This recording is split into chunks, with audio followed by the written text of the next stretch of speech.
গতকাল মাইলস্টোন কলেজে যে দুর্ঘটনাটা ঘটলো, এটা নিয়ে কিছু কথা বলতে চাই। সেটা হলো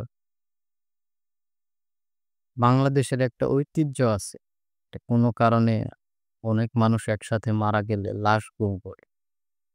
লঞ্চ ডুবি, বিভিন্ন আন্দোলনে গুলি খায় মরে, এরপরে এরকম যে ধরনের দুর্ঘটনাগুলো আছে, এইসব দুর্ঘটনায় একসাথে অনেকগুলো মানুষ মারা গেলে লাশ গুম হয় এই দেশে। এগুলা প্রশাসনই করে দায় কমানোর জন্য। তো অনুরোধ থাকবে এইবারই ফুলের মতো বাচ্চাগুলারে নিয়ে অন্তত এইরকম কোনো কাজ করবেন না। তাদের বাবা-মায়ের কাছে তাদের লাশগুলো বুঝিয়ে দিবেন। আরেকটা জিনিস দেখলাম সেটা হইলো এই রাজনৈতিক ব্যক্তিবর্গ যারা আছে তারা চেলা-চামুন্ডা নিয়ে সাথে থাকে হইলো ক্যামেরাম্যান, সাংবাদিক এইগুলো নিয়ে হাসপাতালে ভিড় জমাইতেছে। ওই জায়গাটা যতটা সম্ভব মানুষের কম যাওয়া উচিত।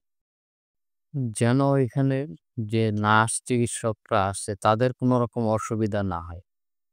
এখানে উল্টোটা। এক হইলো মানুষ দেখতে যাইতেছে, কোনো আত্মীয়-স্বজন নাই তার। আর মানুষে খোদাই দেখতে যায় ভিড় জমাইতেছে আর হইলো এই রাজনৈতিক ব্যক্তিবর্গগুলা চেলা-চামুন্ডা, ক্যামেরাম্যান, সাংবাদিক নিয়ে যায় ই করতেছে। কেরে ভাই? সাংবাদিক, ক্যামেরাম্যান, চেলা-চামুন্ডা ছাড়া তুমি নিজে যায়া দেইখা আইতে পারলা না? ওখানে ভিড় করার কি আছে? আরেকটা জিনিস হইলো জিনিসের দাম। এই পানির বোতল দেখলাম, পানির বোতলের দাম বেশি নিতেছে। রিক্সা ভাড়া, সিএনজি ভাড়া সব বেশি। বাঙালি কোনোদিন ভালো হবো না। একটা বিপদের সময় এখানে একে অপরের পাশে থাকা দরকার। আমি একটা ভিডিও দেখছিলাম সম্ভবত চায়নার।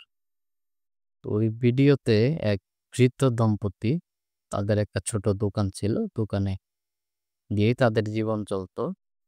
তো বন্যায় সব যখন ভেসে গেছে, যার ফলে তারা অল্প কিছু জিনিসপত্র, দোকানের অল্প কিছু জিনিসপত্র রক্ষা করতে পারছিল।